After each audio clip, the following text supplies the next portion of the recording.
औज़ुबिल्लाहिमिनश्शैतानिर्रजीम बिस्मिल्लाहिर्रहमानिर्रहीम। सूरह निसा आयत नंबर 4 देखते हैं आज हम। वआतू और दिया करो अन्निसा औरतों को सदुक़ातिहिन्ना उनके मेहर निगलतन खुशी खुशी। फ़इन फिर अगर तिबना वो बख्श दें लकुम तुम्हें अन शैइन कुछ मिन्हु इससे नफ्सन खुश दिली से फ़कूलूहु तो खाओ इससे हनीहन मरीहन लज्जत हासिल करते हुए खुशगवार समझते हुए। और औरतों के उनके मेहर खुशी से दिया करो, फिर अगर वो खुद अपनी खुशी से मेहर का कुछ हिस्सा तुम्हें माफ कर दें तो उसे खूब मज़े से खाओ। जी, क्या बात बताई जा रही है कि औरतों के उनके जो मेहर है वो खुशी खुशी से दिया करो, और अगर औरतें खुद अपने मेहर में से कुछ हिस्सा माफ़ करती हैं तो वो मर्द जो है वो जो हिस्सा औरतें खुद माफ़ करती हैं उसको वो मज़े मज़े से खा सकते हैं। तो इसकी ज़रा तफसीर देख लेते हैं हम। सबसे पहले देख लेते हैं कि मेहर की तारीफ क्या होती है। मेहर उस अतिये और तोहफे को कहते हैं जो निकाह के वक्त ज़ौजैन की रजामंदी से मुकर्रर किया जाता है, यानी मियाँ बीवी की रजामंदी से मुकर्रर किया जाता है। ये औरत का हक है और मर्द पर इसकी अदायगी वाजिब है। तो वाजिब का हमने देखा था कि फ़र्ज़ और वाजिब दोनों अमल के लिहाज से एक ही जैसे हैं, यानी फ़र्ज़ को भी छोड़ना जैसे गुनहगार होता है इसी तरह वाजिब को छोड़ने वाला भी गुनहगार होता है। लेकिन फ़र्क सिर्फ कितना है कि जो फ़र्ज़ को इनकार करता है वो काफिर होता है, जबकि जो वाजिब का इनकार करता है वो काफिर नहीं होता। बाकी गुनहगार दोनों होते हैं। अच्छा, अब मेहर की मिकदार हम देख लेते हैं कि मेहर कितना होना चाहिए। अहादीस में मुख्तलिफ मामूर महवार का तस्करा मिलता है। मसलन लोहे की अंगूठी या कुरान मजीद की चंद सूरतें, 10 दिरहम यानी तकरीबन 3 ब्रिटिश पाउंड, 500 दिरहम यानी तकरीबन 150 ब्रिटिश पाउंड, 4000 दिरहम यानी तकरीबन 1200 ब्रिटिश पाउंड। ये बताई जा रही है कि जिसकी जितनी हैसियत हो वो उतना मेहर उसको दे सकता है।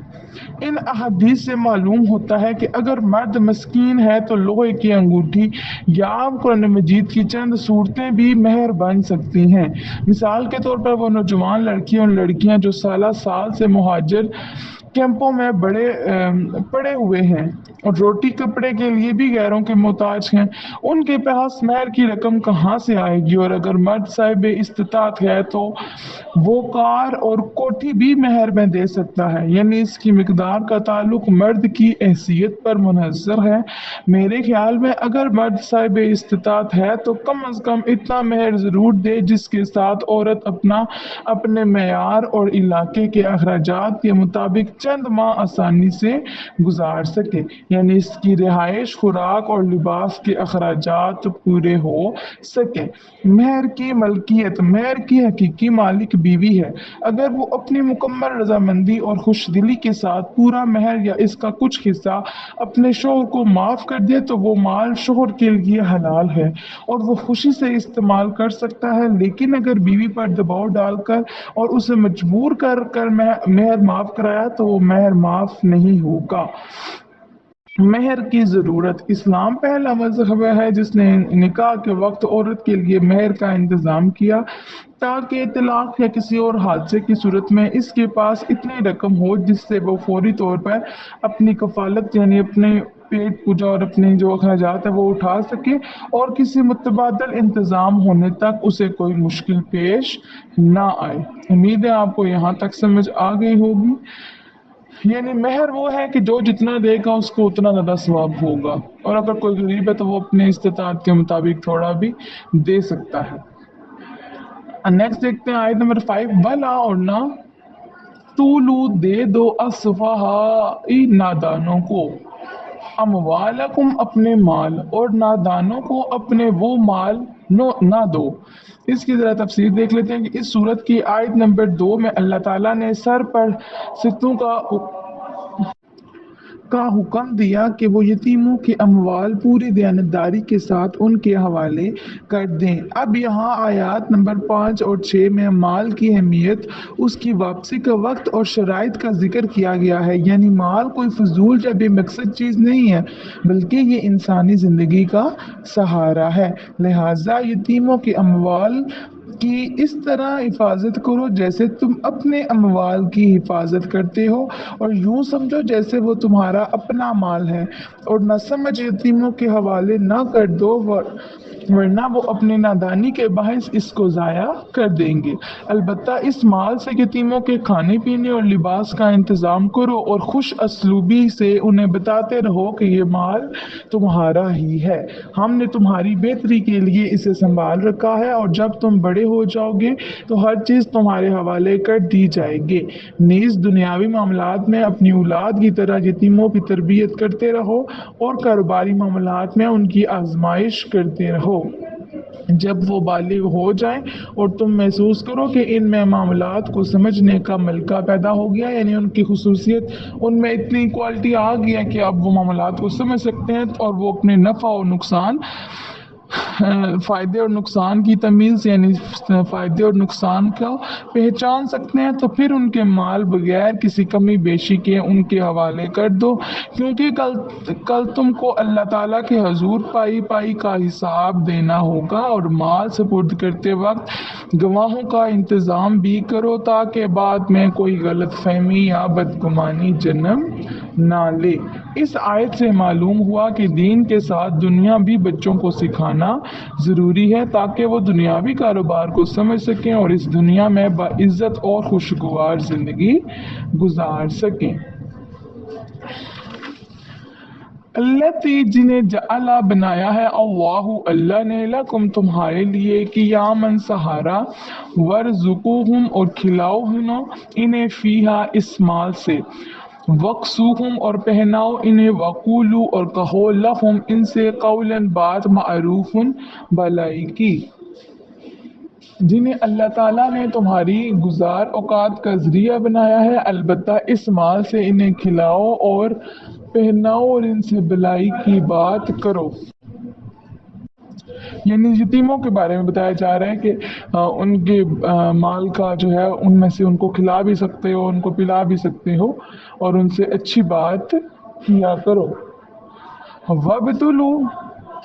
وابتلو اور آزماتے رہو الجتامى یتیموں کو، حتیٰ یہاں تک کہ اذا جب بالغوا وہ پہنچ جائیں، النکاح نکاح کو، اور آزماتے رہو یتیموں کو یہاں تک کہ وہ پہنچ جائیں نکاح کی عمر کو۔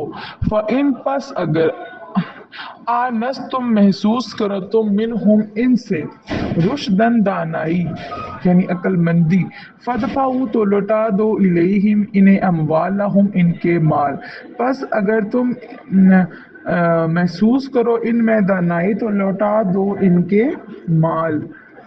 ولا اور نہ تاکلوہا کھاؤ انہیں، اسرافاً فضول خرچی سے، وبدارن اور جلدی جلدی، آئیں کہ یکبرو وہ بڑے ہو جائیں گے، ومن اور جو کانا ہو غنی فلیستخفف تو اسے چاہیے کہ پرہیز کرے، ومن اور جو کانا ہو فقیرن فقیر فلیأکل تو وہ کھا لے، بالمعروف مناسب مقدار سے۔ فإذا پھر جب دفعتم لوٹاؤ تم الیہم ان کی طرف، اموالہم ان کے مال، فاشہدوا تو گواہ بنا لو، علیہم ان پر، وکفیٰ اور کافی ہے، باللہ اللہ تعالی، حسیباً حساب لینے والا۔ اور نہ کھاؤ انہیں فضول خرچی سے اور جلدی جلدی، اس خوف سے کہ وہ بڑے ہو جائیں گے، یعنی یتیموں کا جو مال آپ کے پاس ہے وہ آپ جلدی جلدی نہ کھاؤ، یا جلدی جلدی وہ خرچ نہ کرو کہ وہ جو یتیم بچے ہیں وہ بڑے ہو جائیں گے۔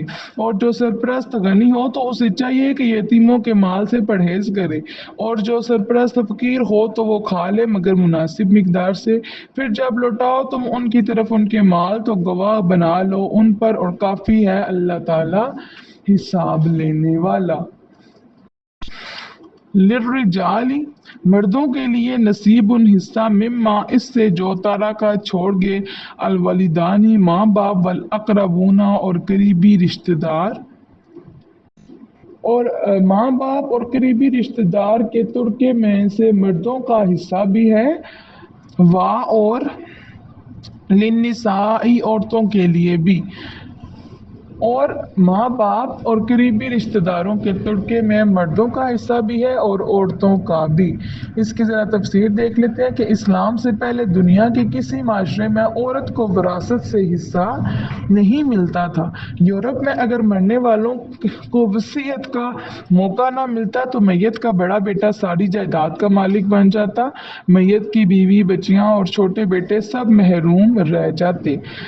1925 تک انگلینڈ میں یہی قانون نافذ رہا۔ اس کے بعد بڑے بیٹے کے بجائے بیوی کو جائیداد کا مالک بنا دیا گیا اور اولاد کو ماں کے رحم و کرم پر چھوڑ دیا گیا، اور یہ بیوہ جب کسی اور مرد سے شادی کرے گی تو ظاہر ہے اس کا دوسرا خاوند اپنی اولاد کو ترجیح دے گا اور پہلے خاوند کی اولاد سے لاپرواہی برتے گا، جس کے نتیجے میں ان بچوں کا مستقبل تاریک یعنی اندھیرے میں ڈوب جائے گا، کیونکہ وراثت سے تو وہ پہلے ہی محروم ہو چکے تھے۔ بہرحال ساری وراثت چاہے بڑے بیٹے کو ملے یا بیوی کو، دونوں صورتوں میں چھوٹے بچوں کے ساتھ ناانصافی ہے۔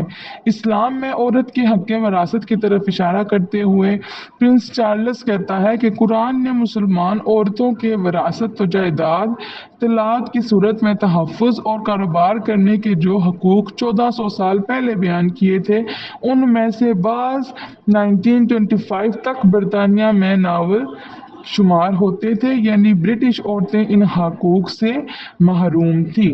اور عرب میں دستور یہ تھا کہ مرنے والے کے جوان بیٹے یا بھائی ساری جائیداد کے مالک بن جاتے اور میت کے بچے، بچیاں اور بیوی وراثت سے محروم رہتے، اور وجہ یہ بیان کی جاتی کہ جو میدان جنگ میں دادِ شجاعت دینے اور مال غنیمت اکٹھا کرنے کے قابل نہیں، وہ وراثت پانے کا بھی حقدار نہیں۔ مطلب وہ یہ وجہ بیان کرتے کہ کتنے عورتیں میدان جنگ میں جا کر تو مال غنیمت تو نہیں اکٹھا کر سکتی، تو اس لیے ان کو جائیداد کا بھی کوئی حق نہیں ہے۔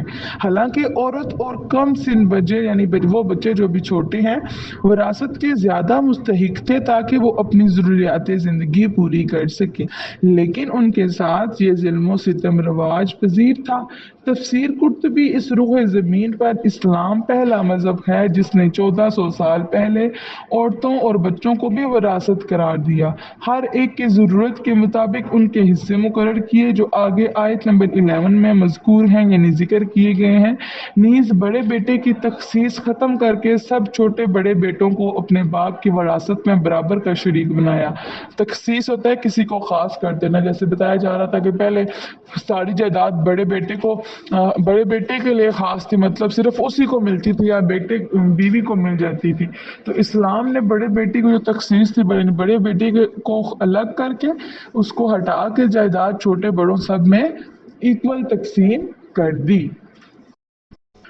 نصیب حصہ مما اس سے جو تارکہ چھوڑ گئے الوالدان ماں باپ والاقربون اور قریبی رشتہ دار، مما اس سے جو قل تھوڑا ہو، منہ اس سے، او کاسورا یا زیادہ، نصیباً یہ حصہ مفروضاً مقررہ ہے، خواہ وہ مال کم ہو یا زیادہ، یہ حصہ اللہ تعالیٰ کی طرف سے مقررہ کیا ہوا ہے۔ وَإِذَا اور جب حضرا حاضر ہوں القسمتا تقسیم کے وقت، اولو القربا رشتہ دار، والیتامی اور یتیم بچے، والمساکین کینو اور مسکین، فارزقوہم تو دو انہیں بھی منہ اس سے، وقولو اور کہو لہم ان سے، قولاً بات معروفاً اچھی۔ اور جب ترکے کی تقسیم کے وقت یعنی جو بندہ فوت ہو گیا اب اس کے پیچھے جو جائیداد ہے اس کو تقسیم کے وقت غیر وارث رشتہ دار، یتیم اور مسکین آ جائیں تو اس طریقے سے انہیں بھی کچھ دے دو اور ان سے خیر خواہی کی بات کہو۔ اس کی ذرا تفسیر دیکھ لیتے ہیں کہ میت کے وارثوں کو ہدایت کی جا رہی ہے کہ تقسیم میراث کے وقت دور کے رشتہ دار، یتیم یا غریب لوگ اگر آ جائیں تو تھوڑا یہ اخلاقی فرض اور بڑا نیکی کا کام ہے کہ ان کے ساتھ بھی ہمدردی کا مظاہرہ کرو اور اپنے حصے سے صدقہ و خیرات کے طور پر ان کو بھی کچھ نہ کچھ دے دو۔ वैसे भी ये माल तुम्हें बगैर किसी तुम्हारे सही अमल के महज अल्लाह ताला के हुक्म से मिल रहा है। मतलब तुम्हारा तो उसमें कोई ऐसा, तुमने तो कोई काम नहीं किया ना, ये तो अल्लाह ताला ने हुक्म दिया तो वो तुम्हें माल मिल रहा है। लिहाजा उसके शुक्र का एक बेहतरीन तरीका ये है कि उसमें से कुछ हिस्सा गरीब और नादार लोगों में तकसीम करके उनकी दुआएं हासिल करो। नीज ठंडे दिल से गौर फिक्र करो कि खुदा न खास्ता अगर आपके छोटे और नादर बच्चे पीछे रह जाएं तो आप मरते वक्त उनके लिए कितने फिक्रमंद होंगे। इसी तरह ये भी किसी के बच्चे हैं, जैसा मामला अपने बाद अपने यतीम बच्चे और गरीब रिश्तेदारों से चाहते हो, ऐसा ही मामला दूसरों के यतीम और गरीब बच्चों के साथ करना चाहिए। यतीमों की सरपरस्त हजरात के लिए ये आयत खसूसी तवज्जो की मुस्तहिक है कि हुज़ूर पाक सल्लल्लाहु अलैहि वसल्लम ने फरमाया, तुम में से कोई सच्चा मोमिन नहीं यहाँ तक कि वो अपने भाई के लिए वही पसंद करे जो अपने लिए पसंद करता है। देखें, दीन में हम सब एक दूसरे के भाई हैं, बहन भाई हैं, ठीक है। दीन में सब एक दूसरे के बहन भाई हैं, और तब तक कोई कामिल मोमिन नहीं हो सकता जबकि वो अपने लिए जो चीज़ पसंद करता है वही अपने भाई के लिए ना पसंद ना करे। यानी आपके कोई रिश्तेदार हैं गरीब, या रिश्तेदार नहीं है वैसे कोई गरीब लोग हैं, तो आप उनको वो चीज़ ना दें कि जो आपने खुद आपको अच्छी नहीं लगती, या जो आप पहन चुके हैं पुरानी हो गई है तो अब आप किसी को दे दें। जो आप खुद के लिए चीज़ पसंद करते हैं वही आप किसी के लिए भी पसंद करें। अब जो बातें मैं आपको कहती हूँ ये मैं सिर्फ ये नहीं कि ये पढ़ रही हूँ तो मैं सिर्फ आपको पढ़ाने की हद तक पढ़ाती हूँ। तो मैं पहले कोशिश करती हूँ कि जो चीज़ मैं आपको पढ़ा रही हूँ पहले मैं खुद उस पर अमल करूँ, उसके बाद मैं आपको ये बात बताऊँ। तो ये मेरा तो वैसे खुद दिल भी नहीं करता कि मैं जो चीज़ खुद ना पहनूँ वो मैं किसी को दूँ। मतलब एक तो ये चीज़ होती है ना कि आपने कोई चीज़ लाई तो आपको वो फिट नहीं है, या आपको खुली है, या आपको वो तंग है, मतलब आपको वो है अच्छी चीज़ आपको पसंद है लेकिन मतलब वो सही आपको फिट नहीं आई, या कुछ इस तरह से मसला है, तो आपने सोचा कि मैं किसी को दे दूं, तो वो अलग बात है। एक बात ये होती है कि जो चीज़ खुद को पसंद नहीं है या जो चीज़ पुरानी होगी है वो अल्लाह की राह में देना, तो अल्लाह की राह में आपने वो चीज़ देनी है जो आपको पसंद हो। तो इसी तरह मैं जस्ट आपको ये एग्जांपल बताने का सिर्फ मकसद सिर्फ ये है कि आपके दिल में भी दूसरों को देने की जो वो जज्बा है ना वो पैदा हो। तो अदरवाइज मुझे तो दिल नहीं करता कि मैं अगर किसी को 10 रुपए भी दूं, तो अगर वो कहा जाता है कि सदका वो होता है कि एक हाथ से दिया जाए तो दूसरे हाथ को भी खबर ना हो, तो मेरा भी ये होता है कि मैं चाहे किसी को जितना भी दूं, मेरा बस अपना ये होता है कि मेरे घर वालों तक कभी किसी को ना पता हो कि मैंने ये पैसे किसी को दिए हैं। अगर वो मैं अपनी कमाई से किसी को देती हूँ तो ज़ाहिर बात है, अगर तो मैं वालदैन से लेके दूंगी तो, या अपने शोहर से लेके दूंगी तो वो तो उनको पता होगा कि इसने ये पैसे लिए हैं तो क्यों लिए हैं, किसको देने के लिए लिए हैं। तो मैं किसी से तो खैर अभी तो अल्लाह का शुक्र है कि अपना अल्लाह ताला ने दिया हुआ है, तो मैं जो सदका करती हूँ तो वो अपने ही कमाए हुए पैसों से करती हूँ। तो वो जो करती हूँ तो वो मेरे घर वालों तक को भी पता नहीं होता कि मैंने किसको क्या चीज़ दी है। लेकिन मैं जब भी देती हूँ तो अपनी नई चीज़ देती हूँ कि मतलब जो मेरी या तो मैं खुद पहन रही हूँ या फिर मैंने अभी तक पहनी ही ना हो, मेरी कोई नई चीज़ पड़ी हो और मुझे हो कि फ़लाँ बंदे को इस चीज़ की ज़रूरत है, तो बेशक वो मुझे पसंद है, मेरी नहीं है, मैंने अभी तक एक दफ़ा भी नहीं पहनी। लेकिन जब मुझे पता ऐसे दिल में आता है ख्याल कि फ़लाँ बंदे को इस चीज़ की ज़रूरत है, तो मैं वो चीज़ दे देती हूँ उस बंदे को कि कोई बात नहीं कि मुझे ये पसंद है। तो मैं जब ये चीज़ अल्लाह की राह में दूंगी तो अल्लाह ताला इंशाल्लाह अपनी, अगर मैं आज मतलब इस दुनिया में ये सोचूंगी कि ये अल्लाह ताला का हम बंदे हैं, हम सब अल्लाह ताला के बंदे हैं, तो ऐसा तो नहीं है ना कि अगर हमारे पास अल्लाह ताला ने हमें कुछ दिया है तो हम इधर बहुत आला और फै नहीं, हम तो सब बराबर हैं। तो अगर अल्लाह ताला हमें दे रहा है तो कल हमने इसका हिसाब भी देना है। तो हिसाब से बचने के लिए बेहतरीन तरीका है कि माल का जितना हिस्सा आप सदका कर सकते हैं वो आप सदका करें, मतलब अपनी ज़रूरियात को निकाल के तो वो आप सदका करें। तो मेरा भी यही होता है कि जो अल्लाह ताला ने अगर मुझे कमाने की तौफीक दी है तो मैं वो अल्लाह की राह में खर्च करूँ। तो मुझे मेरे सामने जब कोई ऐसा बंदा आता है ना कि जिसका मुझे लगता है कि इस बंदे के पास खाने के भी पैसे नहीं हैं, या इस बंदे के पास कपड़े नहीं है, नहीं, और मतलब एक वो बच्चों ने मुझे कहा भी कि एक वो औरत थी, उन्होंने मुझे कहा भी कि हमें कपड़े तो लोग देते हैं लेकिन वो देते हैं जो उन्होंने खुद नहीं पहनने होते। जो उनके अपने पुराने होते हैं वो कपड़े हमें दिए जाते हैं। तो मेरे दिल में इतनी गई, फिर मैंने उनको अपने नए कपड़े दिए, अपने नए जूते दिए, अपने नए शूज़ दिए, कि उनके दिल में ये ना जाए कि हम जैसे कोई अल्लाह की कोई और मखलूक है और ये कोई और मखलूक है, कि ये अपने पुरानी चीज़ें हमें देते हैं। और अल्लाह की राह में हमेशा वो चीज़ आप सदका करें जो आपको खुद पसंद है। आज आप अल्लाह के लोगों में अपना माल खर्च करेंगे इस नीयत से कि अल्लाह हमसे खुश हो जाए और अल्लाह का ये बंदा जो है ना इसकी मुश्किल आसान हो जाए, ये बंदा खुश हो जाए। मतलब आप उसकी खुशी के लिए ना आप उसको नए कपड़े देंगे, नए जूते देंगे, नए शूज़ देंगे, या उसको पैसे देंगे, उसको खाने के लिए कुछ देंगे, तो वो बंदा खुश होगा ना, दिल से वो खुश होगा।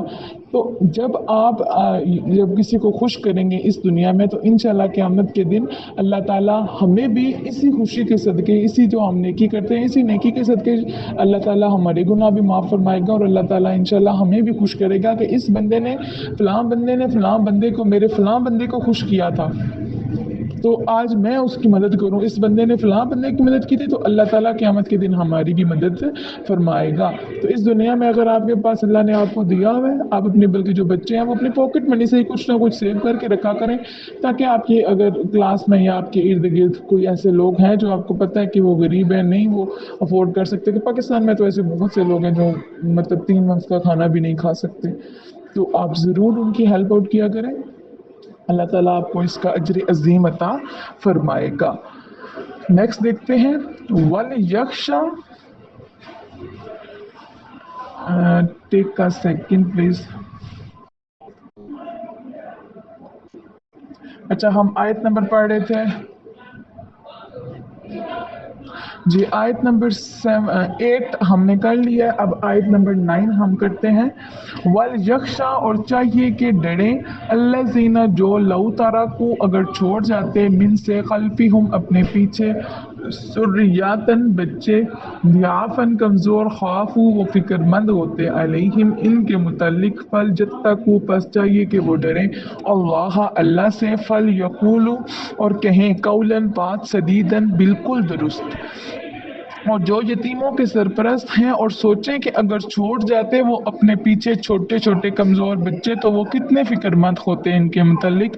बस चाहिए कि वो डरें अल्लाह से और कहें ऐसी बात जो बिल्कुल दुरुस्त है। इन्ना, बेशक, अल्लज़ीना, वो जो याकुलूना, खाते हैं, अमवाला, माल, अलयतामा, यतीमों के, जुल्मन, जुल्म से, इन्नमा, बस याकुलूना, वो तो खा रहे हैं, फी में, बुतूनिहिम, अपने पीठों, नारन, आग,